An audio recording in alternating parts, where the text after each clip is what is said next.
Okay. Balikan natin tong Qatar.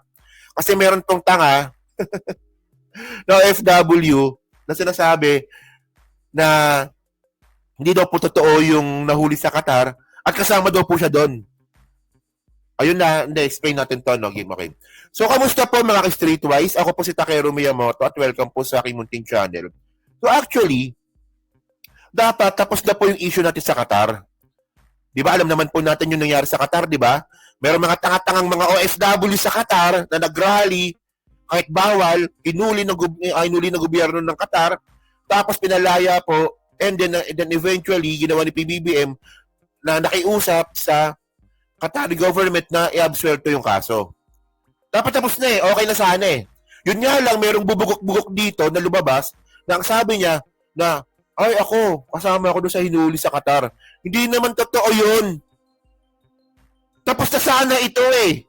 Yun nga lang, meron na namang epal, di ba, na nagkakalat na naman ng fake news. Pero para sa akin, ito po yung fake news talaga.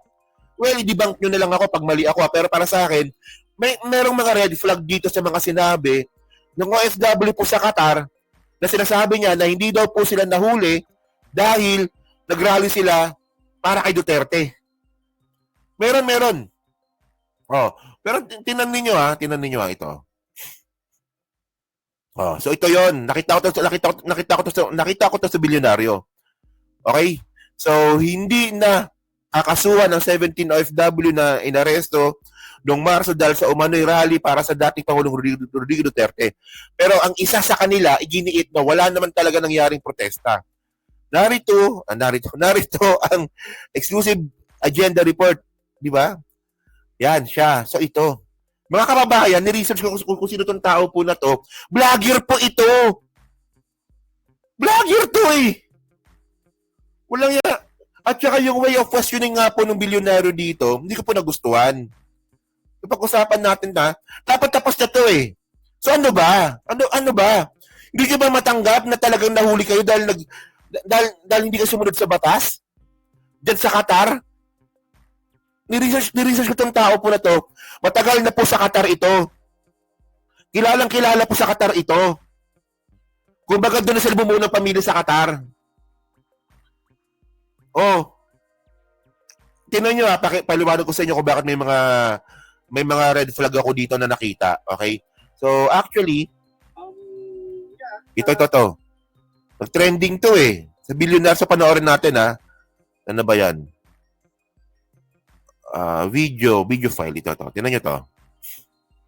Ano ba yun? Ito ata yun. Sige.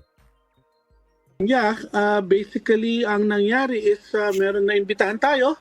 Tandaan nyo ha, siya po ang isa sa mga nahuli sa Qatar. Sabi niya. Okay, sige. Sa isang community sa Lusalo noong March 27. No? Uh-huh. Ito ay paghahanda ng Filipino community dahil sa pagtatapos ng Ramadan. Ito ay ginanap sa isang pribadong resort. At nataon na yung start ng overnight picnic na ito ay nataon na bisperas. No? Bisperas ito ng kaarawan ng dating Pangulong. Ramadan, tandaan nyo bisperas ng Ramadan, so nagpicnic sila, bisperas ng Ramadan. So ano ba yung katapusan ng Ramadan, parang Eid Mubarak ata, no? So sila daw po ay nasa loob ng isang private resort. Private resort tandaan nyo O, private resort, sige.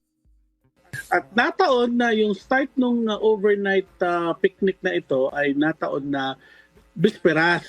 No? Bisperas ito ng kaarawan ng dating Pangulong Duterte. Dagdag ni Joseph, nasita siya ng Civilian Authority na kumukuha ng litrato ng mga grupo ng OFW na nauna nang nakontrol.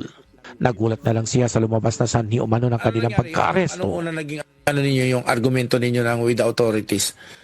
Wala. There was no argument at all.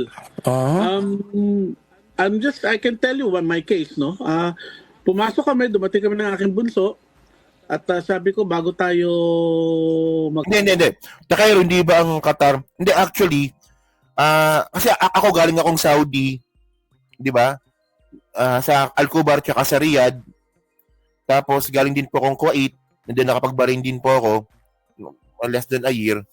So, pwede naman mag-gatherings po yung mga Pilipino. Pwede naman. Pero kung magrarally kayo political, bawal talaga 'yon. Bawal 'yon. Bawal talaga yung magrarally kayo ng political rally, bawal po, inuhulihin talaga kayo. Pwede kayo magrally kung may permit kayo. Buti naman kung bibigyan kayo ng permit. Di ba? Oh. Tingnan niyo, sige, continue natin. Hapunan, no? Picture muna tayo. Ano ang Pilipino, di ba? Pagdating sa isang lugar, picture muna. Kasi gusto ko ipakita kay Mrs. na napakaganda ng lugar, sunod ka. So, pinicture ko yung barbecue area, yung beach, mga kabana, mga tent, may malaking kabana. So ngayon inaamin niya na siya may kasalanan na. Kasi nga nagpipicture-picture daw po siya doon sa private resort. Okay. Palit sa sinamang palad, eto na. Yung huling litratong kinuha ko, may nahagip na pala akong mga Arabong otoridad na naka-civilian clothes. Galing talaga. No? Galing gumawa ng istorya. Oh. Actually, totoo yun. Totoo yun, ha? Pag kayo po, ito, sa mga taga-Middle East yan na nanonood, siguro alam nyo naman, na bawal po kumuha ng picture ng mga sundalo ng walang paalam. Kahit naka-civilian sila. Totoo yun. Magaling siya kasi matagal na siya sa Middle East eh. Kaya alam niya yung mga simpleng batas eh. Bawal din po yung, for example, military camp, pipicturan mo, bawal din po yun. Uhulihin talaga kayo. Alam niya kasi taga Middle East siya eh. So, okay, sige. Pero may red flag ako dito. Continue natin, sige. Layo ko siguro nasa mga 20 hanggang 30 metros eh. Pero nilapitan na nila ako at sinabi, ba't mo kami kinukuha ng litrato? Kinuha na yung telepono ko at yun na yun. So, ikaw nagpa-picture, ikaw lang mag-isa nag-picture, inuli yung 20.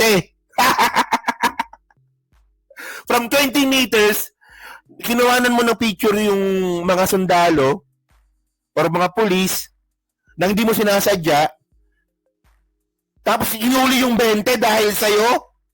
Ikaw yung kumuha ng picture? Talaga? Yan na sinasabi ko sa inyo mga kababayan eh.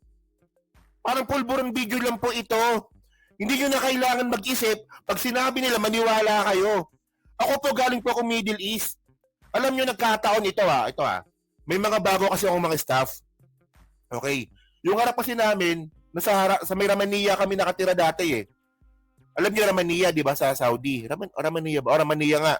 Yung tapat po nun, military facility. May mga bagong mga Pilipino na wala pang alam masyado sa Middle East, nagpa-picture doon. Nakita ng police. Based on my own experience, alam niyo ginawa? Pinuntahan ng sundalo ng sundalo, sabi, burahin niyo yan. Hindi kami hinuli. Promise. Meron akong experience sa sarili ko. Saudi pa yun. Mas mahigpit doon. Oh. Nagpicture. Kasi dati kasi may mga picture eh. May mga flash tag gabi. O nakita ng sundalo. Oh, papicture mo. Sino hada? Ganun. Oh, hindi kami hinuli. Pinabura lang yung picture. Pero ito, malupit to mga kababayan. Kaya sabi niya, nagpicture lang ako doon. Diba? Sa mga tent. Tapos, nahagip ko yung dalawang civilian authority, inuli kaming 20. Sino maniniwala doon? Ikaw nagpa-picture, inuli yung 20? Di ba? Hindi ha, pero malabo mangyari yun. Oh, in the first place, bawal po talaga yun kahit aksidente. Pero malimit po dyan mga kababayan, parang sinabi mo naman na napakawalang hiya po ng Qatari government. Aksidente, pinakulong ka? Ganun. Diyos ko na yan. O, ngayon, so, ayun lang una ko napansin, ha? Actually, ngayon ko lang naisip yun. So, ngayon, puntahan ngayon natin. Okay. So, itong tao po na to, okay na sana eh. Sige. Baka nga siguro, gano'n nangyari, sabi kong ganyan. So balikan natin, no? So, sabi niya dito, ang problema, kanino kami maniniwala? Oh, sa'yo o sa embassy ng Qatar? And by the way, teka lang ha, Pinutol ko yung video naputol ko ata yung video. Teka lang. Meron siya binabanggit pa dito sa bandang huling part eh. Tinan ko lang ako na isama ko Basically, ang na isang banderita o isang banner, ng embassy at sa mabilis na pero nilapitan na nila ako at sinabi, ba't mo kami kinukuha ng litrato? Kinuha na yung telepono ko at yun na yun. nagpapasalamat Anong yun na yun? Hinuli kaming 20. Dapat tinapos mo yung anong yun na yun? Hindi pwedeng yun na yun. Nakakwento ka, hindi mo kinukumpleto. Oh, yun nyo Abong otoridad na naka-civilian clothes. Ang layo ko siguro nasa mga 20 hanggang 30 metros eh. Pero nilapitan na nila ako at sinabi, ba't mo kami kinukuha ng litrato? Kinuha na yung telepono ko at yun na yun. Anong yun na yun? Anong yun na yun? Nagpapasalamat naman si Joseph sa pagbibigay sa kanila ng abogado ng embassy at sa mabilis na proseso ng hustisya sa Qatar. May Ayan so ibig sabihin nun, ang embassy po nagbigay ng abogado sa kanila. Di ba? Nagpapasalamat daw po siya dahil binigyan daw po siya ng abogado ng embassy. Ano bang sabi ng embassy? Total nagpasalamat ka na sa embassy. Anong sabi sa embassy? Sabi ng embassy noong March 28, the Embassy of the Republic of the Philippines in Doha is aware that several Filipino nationals have been arrested and detained early today, March 28, 2025, for suspected unauthorized political demonstrations in Qatar. Dalawa lang yun mga kababayan. Inaresto ka, pero ibang kaso mo. Umepal ka lang. Pwedeng ganon. Baka totoo yung sinasabi mo, pinipilit mo lang dito. Pero mas naniniwala po ako sa Embassy ng Pilipinas kaysa sa yung panot ka na merong mga inaresto po sa Qatar ng mga Pilipino dahil nag-rally.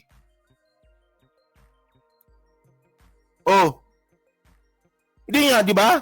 Saan ka mas maniniwala? Total nagpasalamat na siya sa Embassy ng Qatar. Ano ba ang sabi ng Embassy ng Qatar? May mga hinuling mga tanga kasi nag-rally. Continue pa natin, sabi pa dito. The Philippine government is successfully secured the provisional release of 17 overseas Filipino workers, 12 men and 5 women who were arrested and detained in Qatar for illegal protest. So ngayon, tingnan ninyo bobo-bobo. Ang bobo-bobo ng logic. Sabi po ng Embassy ng Qatar, hinuli talaga ang mga Pilipino kasi nga po, nag-rally. So ngayon, kukunin natin yung logic po ng matandang kalbo. Hindi, kasi nagpa-picture lang ako eh. Nahagip ko lang sila. Puta, bakit hinuli yung 12 na lalaki tsaka 5 babae? Ang sabi niya lang, at yun na yun. Anong yun na yun? Hindi mo kasi masabi kasi illogical yung sinasabi mo. Nakuha niyo yung point. Ang tanong dito, bakit uhulihin yung mga taong hindi naman kumuha ng picture? Ito na naman example to. Ito example to Example to. Okay. Ako po, nung nasa Saudi po ako, nagbebenta po ng droga. Yung yung staff ko noon. Yung maintenance namin. Tapos ang ginawa nila, nagbuo sila ng isang grupo para makagawa ng isang kwarto. So sa isang kwarto, doon po sila gumagamit ng shabu. Sa Saudi nangyari to Sa Saudi nangyari ito. Mas mahigpit sa Saudi. Di ba? At alam niyo mga kababayan, nahuli po sila. Doon mismo sa loob ng kwarto ng accommodation namin. Pero mga kababayan, hindi po hinuli yung mga kasama sa bahay. Yung hinuli lang po, yung nandun lang po sa kwarto. Ganun po yun. Hindi po kasi huhulihin yung mga taong walang alam. Siyempre, di ba? Ito totoo to Kasi yung bahay po namin sa Saudi noon, isang bahay, merong 3 kwarto. So doon sa 3 kwarto na yon, may isang kwarto doon na doon po gumagamit ng shabu yung mga staff namin. Okay. So ngayon ang nangyari, natiktikan sila ng pulis, hinuli ng pulis, pinaghahampas po ng latigo yung mga kasama kong OFW noon. Doon lang po sa kwarto po na yon. Pero yung mga kasama nila sa bahay, hindi po sila hinuli, hindi sila ginawa ng masama ng Saudi police. So, ibig sabihin nun, kahit na mahigpit po sila, di ba, hindi nila dinadamay yung mga taong walang alam. Pero ito, malupit po ito, mga kababayan. Nagpa-picture lang, siya may hawak ng camera, siya may hawak ng picture, siya may hawak ng cellphone, hinuli yung mga kasama. Wala namang kinalaman dun sa picture. Eh, tanga-tanga mo.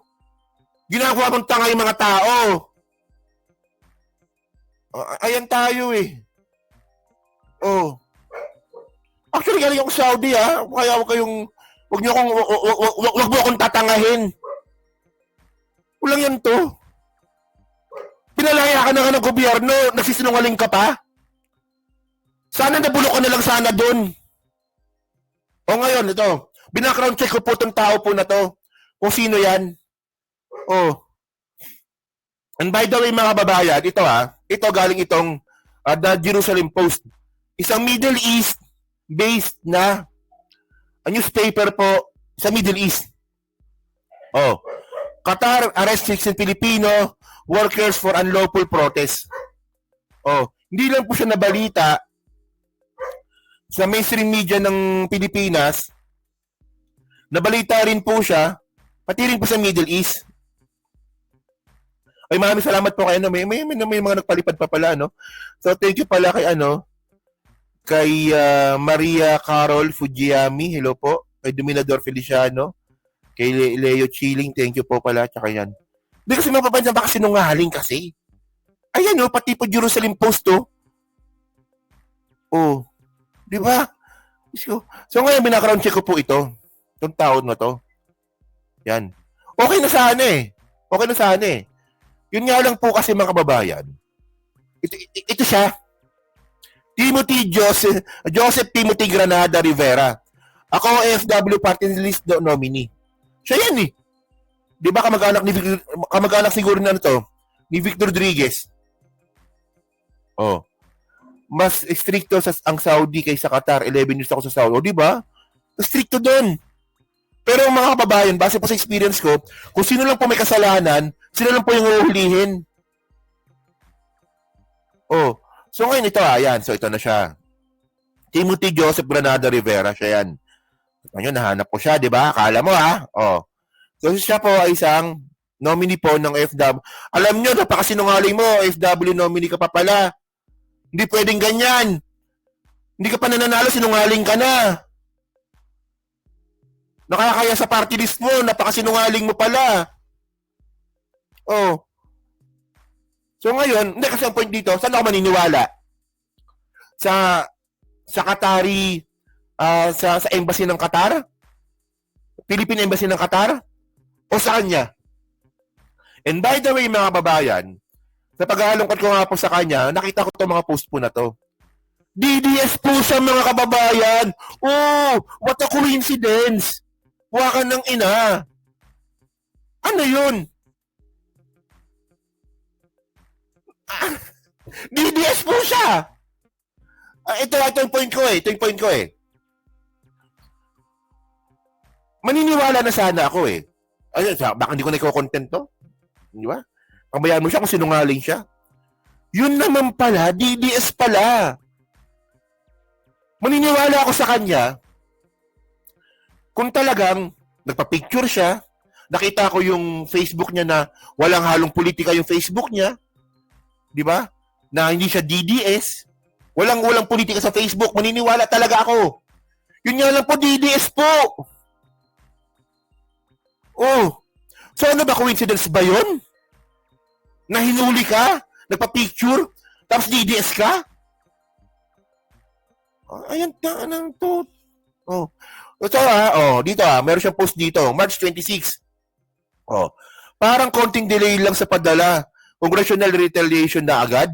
Masyado namang okay itong si Lolo. It only shows how powerful we OFW are. Yan, napaka-entitled na naman. Yan So sinisita niya po si Enrile dahil nga po doon sa zero remittances nga po na gagawin po ng OFW. O, di ba? Hindi lang yan, meron pa dito. O, sabi niya pa dito. O. Ito malupit. O, di ba? Nominee ako. Nominee.